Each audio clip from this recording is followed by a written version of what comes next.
వారందరికీ సంక్షేమ పథకాలను అందించేందుకు రాష్ట్ర ప్రభుత్వం కృషి చేస్తోందని వరంగల్ పశ్చిమ నియోజకవర్గ శాసనసభ సభ్యులు నాయని రాజేందర్ రెడ్డి అన్నారు. తెలంగాణ రాష్ట్ర ప్రభుత్వం అత్యంత ప్రతిష్టాత్మకంగా చేపట్టిన ప్రజా పాలన కార్యక్రమం వరంగల్ మహానగర పాలక సంస్థ పరిధిలోని 4వ పెద్దమ్మగడ్డ 5వ డివిజన్ కొత్తూరు జెండా కమ్యూనిటీ హాల్లో గురువారం నిర్వహించారు.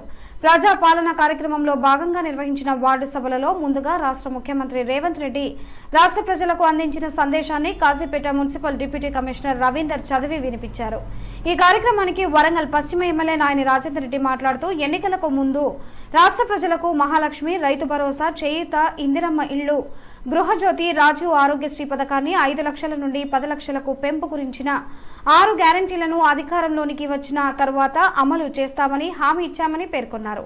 ప్రజా ఆశీర్వాదంతో అధికారంలోకి వచ్చిన ప్రభుత్వం ఇచ్చిన హామీలను ముఖ్యమంత్రి రేవంత్ రెడ్డి నేతృత్వంలో తప్పకుండా అమలు చేస్తామన్నారు.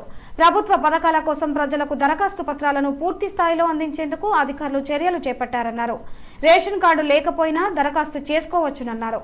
ఈ సందర్భంగా ఎమ్మెల్యే నాయని రాజేందర్ రెడ్డికి పూలమాలలు వేసి శాలువాలతో ఘనంగా సన్మానించారు.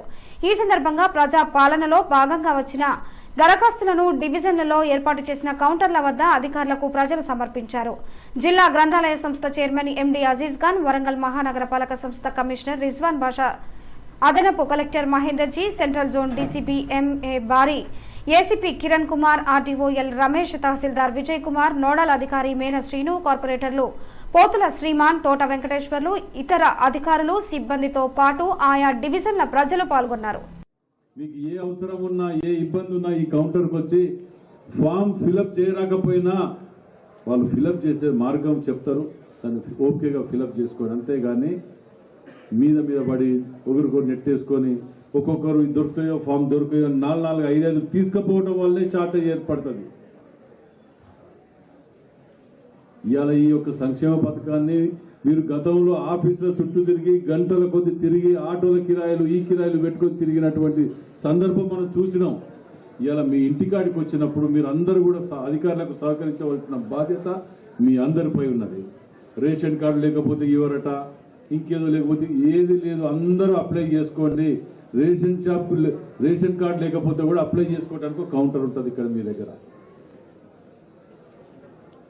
General counter. అందులో అప్లై చేసుకుంటే కూడా దాన్ని విచారించి చేస్తారు. ఎందుకంటే గతంలో రేషన్ కార్డులు ఇవ్వలేదు, గతంలో పెన్షన్లు ఇవ్వలేదు, కొత్త పెన్షన్లు అంటే పాతవి కాదు నేను అనేది, కొత్త పెన్షన్లు ఇవ్వలేదు. వీటన్నిటిని కూడా మళ్ళా పునఃప్రారంభించడానికి ఈ యొక్క ప్రభుత్వం ముందుకెళ్తుంది. దానికి మీరు అందరూ సహకరించాలని కోరుతూ